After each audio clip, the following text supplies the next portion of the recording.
খবরেরও এক একটি জীবন থাকে। কিছু খবর দিনের আলো ফুরোতেই হারিয়ে যায়, আর কিছু সময়ের সীমানা পেরিয়ে বিবেকের পাতায় অমর হয়ে থাকে। কিন্তু যাদের জন্য একদিন কেঁদেছিল পুরো বাংলাদেশ, উঠেছিল ন্যায় বিচারের দাবির ঢেউ, তারা কি আজও আমাদের স্মৃতিতে ততটাই জীবন্ত, নাকি নতুন শিরোনামের ভিড়ে নিঃশব্দে চাপা পড়েছে সেই সব মুখ, সেই সব কান্না? আজ ফিরে দেখব কয়েকটি গল্প যেগুলো একদিন ছিল দেশের সবচেয়ে বড় খবর, আর আজ হয়ে উঠেছে আমাদের নীরব বিবেকের প্রশ্ন। খবরেরও একটি জীবন আছে। কিছু খবর ভোরের চায়ের কাপের ধোয়ার সঙ্গে আসে, সন্ধ্যা নামার আগেই হারিয়ে যায়। কিছু খবর কয়েক ঘন্টা ট্রেন্ডিং এ থাকে, তারপর নতুন শিরোনামের ভিড়ে নিঃশব্দে চাপা পড়ে। আবার কিছু খবর থাকে যা শুধু আর খবরই থাকে না, ইতিহাস হয়ে যায় মানুষের স্মৃতিতে, অশ্রুতে, বিবেকে। তবুও সময় বড় নিষ্ঠুর। নতুন খবরের ঢেউ এসে এক সময়ের কান্নাকে আড়াল করে দেয়। যে মুখগুলোর জন্য একদিন পুরো বাংলাদেশ একসঙ্গে কেঁদেছিল, যে নামগুলো উচ্চারণ করে মানুষ ন্যায় বিচারের দাবি তুলেছিল, আজ তাদের অনেকেরই নাম যেন স্মৃতির অন্ধকারে হারিয়ে যাচ্ছে। আজ ফিরে দেখি এমন কয়েকটি মুখ যাদের গল্প একদিন কাঁপিয়ে দিয়েছিল পুরো বাংলাদেশকে। 2024 সালের 16 জুলাই রংপুরে পুলিশের গুলিতে নিহত হন আবু সাইদ। তার মৃত্যু শুধু একটি প্রাণহানি ছিল না, সেটি হয়ে উঠেছিল একটি আন্দোলনের প্রতীক। তার ছবি, তার সাহস, তার আত্মত্যাগ সবকিছু আজও মানুষের স্মৃতিতে অমলিন। রাষ্ট্র তাকে মনে রেখেছে, আর মানুষও। কিন্তু মনে আছে আরেকটি নাম,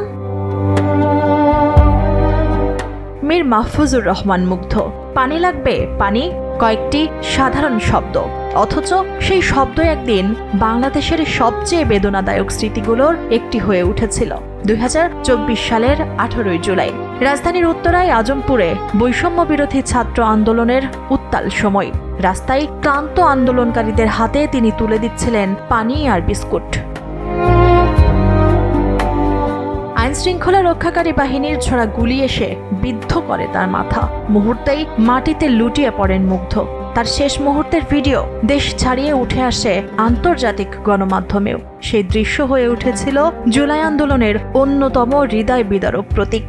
কিন্তু আজ মুগ্ধর নাম কি এখনো আমাদের আলোচনায় আসে, নাকি নতুন খবরের ভিড়ে হারিয়ে গেছে সেই পানি লাগবে ডাক? তোফাজ্জল হোসেন। এক প্লেট ভাতের পর শুরু হয়েছিল যার জীবনের শেষ অধ্যায়। 18 সেপ্টেম্বর 2024 ঢাকা বিশ্ববিদ্যালয়ের ক্যাম্পাস। মানসিক ভারসাম্যহীন এই যুবকের বিরুদ্ধে ওঠে চুরির অভিযোগ। তারপর ঘন্টার পর ঘন্টা চলে নির্মম নির্যাতন। শেষ পর্যন্ত গণপিটুনিতেই থেমে যায় তার জীবন। বাংলাদেশ হতবাক হয়ে দেখেছিল যে বিশ্ববিদ্যালয় জ্ঞান, মানবতা আর মুক্ত চিন্তার প্রতীক, সেখানেও কিভাবে মানুষ তার মানবিকতা হারিয়ে ফেলতে পারে। তোফাজ্জল আর নেই। ধীরে ধীরে আমাদের স্মৃতি থেকেও মুছে যাচ্ছে তার নাম। মনে আছে কি মাগুরার সেই 8 বছরের ছোট্ট আসিয়ার কথা, যে শিশুটির জন্য একদিন পুরো বাংলাদেশ কেঁদেছিল। মানুষ রাস্তায় নেমেছিল, সামাজিক যোগাযোগ মাধ্যমে উঠেছিল প্রতিবাদের ঝড়। সবাই চেয়েছিল বিচার। শেষ পর্যন্ত আদালত আসিয়াকে ধর্ষণ আর হত্যার মামলায় প্রধান আসামি হিটু শেখকে মৃত্যুদণ্ড দিয়েছেন। আসিয়া হত্যার বিচার হয়েছে, কিন্তু আসিয়া কি ফিরে এসেছে? তার পরিবারের বুকের শূন্যতা কি একটুও ভরেছে? আর যদি সত্যি আমরা সেই ঘটনার শিক্ষা মনে রাখতাম, তবে আজও কেন প্রতিদিন কোনো না কোনো শিশু নির্যাতনের শিকার হয়? জুলাইয়ের রক্তাক্ত দিনগুলো বাংলাদেশের ইতিহাসে চিরস্থায়ী হয়ে আছে। কোটা সংস্কার আন্দোলন থেকে শুরু হয়ে যে আন্দোলন শেষ হয়েছিল রক্ত, আগুন, অশ্রু আর রাজনৈতিক পালাবদলের মধ্য দিয়ে, সেই দিনগুলোতে শত শত মানুষ প্রাণ হারিয়েছেন, হাজারো মানুষ আহত হয়েছেন। কিন্তু সেই আহতদের কতজনের খোঁজ আমরা নিয়েছি?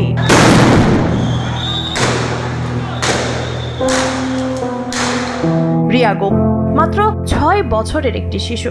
19 জুলাই 2024 বিকেলে নারায়ণগঞ্জের নয়ামাটিতে নিজেদের বাসার 4তলা ছাদে খেলছিল রিয়া। আকাশে একটি হেলিকপ্টার দেখে ভয় পেয়ে বাবার কোলে উঠে আসে। বাবার বুকই তো পৃথিবীর সবচেয়ে নিরাপদ আশ্রয় হওয়ার কথা, কিন্তু সেদিনও তা ছিল না। মুহূর্তের মধ্যে একটি গুলি এসে বিদ্ধ করে রিয়ার মাথা।